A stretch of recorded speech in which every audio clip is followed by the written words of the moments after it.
Here's one of the latest interviews from Rock and Metal Revival. If you want to hear the whole show, go to rmrshow.com. From the soon-to-be-released Last Hero, there is Alter Bridge and their single Show Me a Leader on Rock and Metal Revival. And, dude, this band just gets better and better as time goes on, I'm looking forward to this one. Yeah, I'm really looking forward to this album, and we want to welcome back to the show. It's an honor to have him here again. Myles-Kennedy, welcome from... I mean, I don't know how you find time, Myles.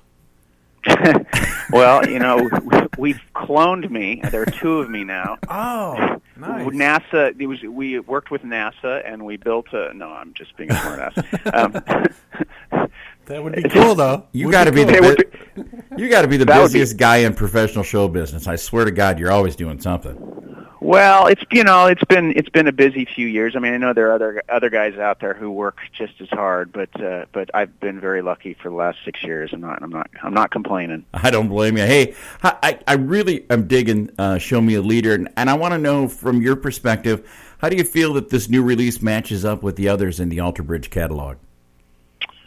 I think we all feel very, very happy with it. It's funny with me. I generally hesitate when we finish a record saying that it's one of my favorites because I'm not usually that guy. I'm pretty hard on myself, always have been. But when we finished this record, I felt good about it. I felt like we achieved what we set out to do, and I think it might be my first or second favorite of everything we've done thus far. So I'm very, very pleased. All right. Well, in addition to Alter Bridge, I'm a huge fan of your work with Slash. And with that being said, what's more challenging, recording and playing with Slash or your gig with Alter Bridge? Well, they're very different, which has been great for me because it lets me stretch in different directions. I think with Slash, the one of the challenges is that I'm not performing with a guitar most of the time, and that initially was really difficult for me because I started as a guitar player and kind of felt naked without, that security blanket there. So that's probably the hardest part of that particular entity is just going up there without the axe on. Because I'm just used to having it for it's been with me for decades at this point. So what's going on with Slash and the reunion thing? Is that affecting how you guys are gonna get back together, or when that's gonna happen as far as the Slash stuff? Yeah, I guess it just remains to be seen. There's been talk of reconvening in a year to 18 months, and so we'll see how that plays out. I think obviously that has gone extremely well, and it's been really great for, I think, rock music in general in the United States. It's nice to see a rock band playing stadiums again in the U.S. So it's been pretty awesome to see that. I'm really jacked up about this new Alter Bridge album, but the last time we had John Myles, you were talking to us about a solo record. Now, have we finished that, or is there any ideas that that's coming out in the near future?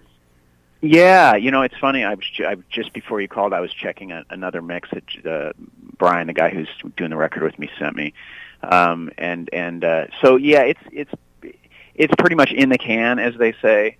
Okay. The question is just finding a window to put it out and tour it somewhat.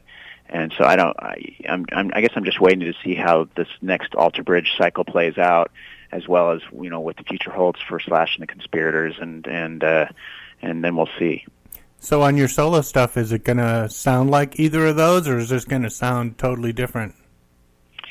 People who've heard it say it reminds them of the Mayfield 4, which was my band prior to Alter Bridge. Okay. I guess because with the Mayfield 4, I was the primary songwriter, so with Alter Bridge and Slash, it's more of a collaboration, and so you hear the other parties that you're collaborating with, you hear them shine through as well, and it creates this different vibe. But yeah, this is definitely as far as the solo record goes, it's very Myles, whatever that means. Well, word on the street is you've got some special guests on this solo album too. Is that the case? Yeah. Slash was kind enough years ago when we first started playing together. actually right after we did I think a track or two on his first solo record, he offered. He's like, hey, I know you're working on a solo record. If you want, I'd love to play guitar solo. And I was like, absolutely. So there's a track that is very Zeppelin inspired that he actually put a really great lead to, and I think he really helps elevate the song in a nice way. So is it true there's a sequel to Rockstar that you're going to be starring in? Not that I know of. I just started that. Just started that right now, so it's going to be spreading around pretty fast. So you're going to get bombarded with this stuff. So be ready. Sweet. I'm ready. I'm prepared. Yeah, because with Guns N' Roses getting back together, we thought the ultimate, the band that should be getting back together now is Steel Dragon. Yeah, for sure. Yes, and you front it, and that would be badass. That's a great idea. Instead of playing stadiums, we'll be playing, local coffee houses. I got a good sized yard. We could have a party back here. Yeah, that sounds great. Let's do it. So now you're out on tour with Disturbed, right? With Alter Bridge is out on with Disturbed, and I think Breaking Benjamin is that the package right now? We were out with them from early July to it just wrapped up about, I think, the end of August. So yeah, that was fun. I mean, it was kind of like rock and roll summer camp. When nice. A lot of times when you do these tours with, and Saint Asonia was on that as well, and you have it's kind of this traveling circus, and you never know how it's going to play out. But everybody involved was really cool. There were no egos or there was no weirdness, and so by the end of the run, everybody was jamming with each other. I think the audience after a while, they're like, because I think at one point, pretty much every band would bring up somebody from another band to play a song with them, and so maybe it confused the audience. They're like, "Who's actually the band here?" Nice. But it was fun. It was a lot of fun. Now you guys are heading right back out now too, aren't you? You're going back out on the road. I know you're going to be in our neck of the woods coming up the first weekend in October. Yeah, we're heading back out. I fly out tomorrow. I think I'm flying to Florida, and then we do a 3-week run of the States.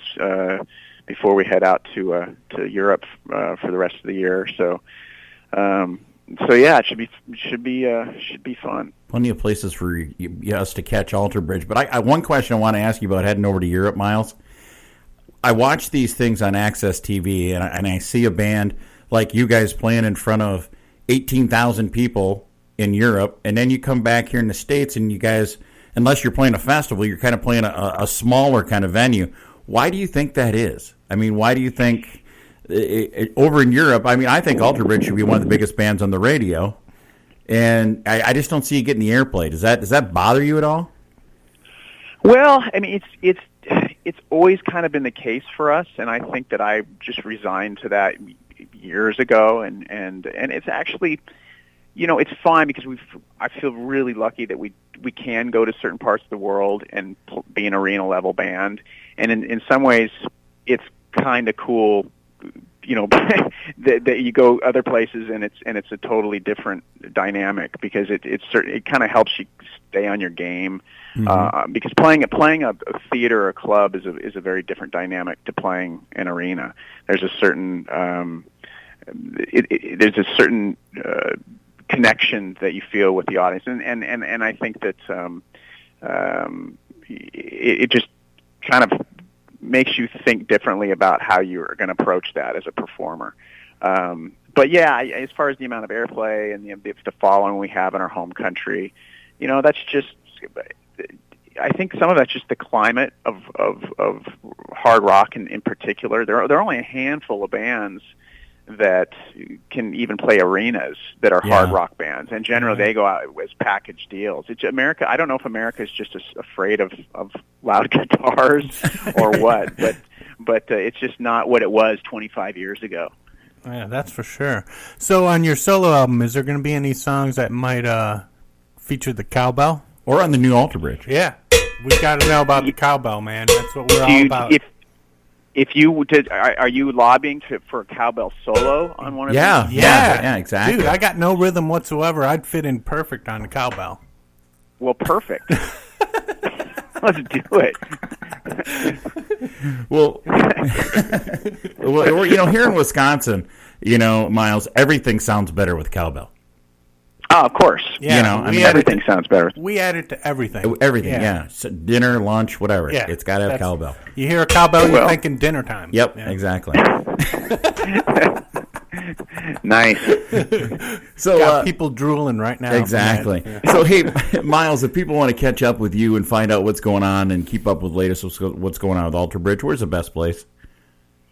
For Alter Bridge, you can go to alterbridge.com and check out our little web page there, and it's got our tour dates and all of that. And as far as I go, I've got a Myles Kennedy Twitter account, and I've got Facebook and Myles Kennedy Official at Instagram. And I'm trying to do better with social media. I think if you were to grade me on my social media skills, I'd get pretty much a D- at this point. I bet you're not failing, Yeah.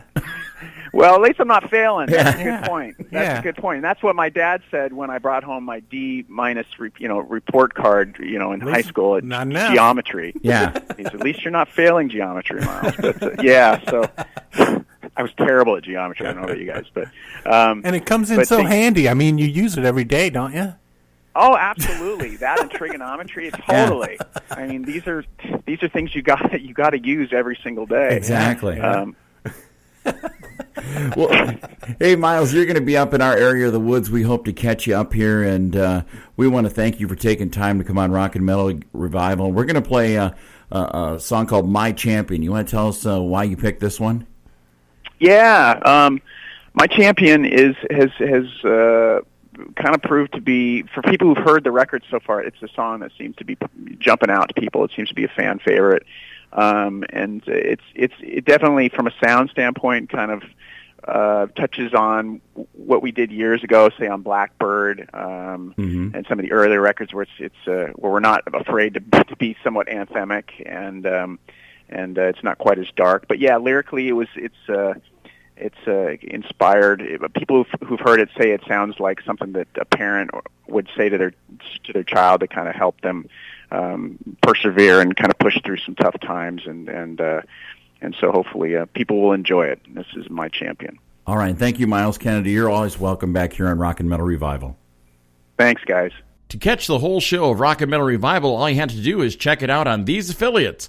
Mega Rock Radio's on Saturdays from 11 a.m. Eastern Time, and on Uncontrolled Noise Tuesdays at 1 a.m., Thursdays at 8 p.m. Eastern Time, and on Saturday nights at 7 p.m. Eastern on uncontrollednoise.com. And make sure that you leave them a message and tell them that you found Rock and Metal Revival on their stations.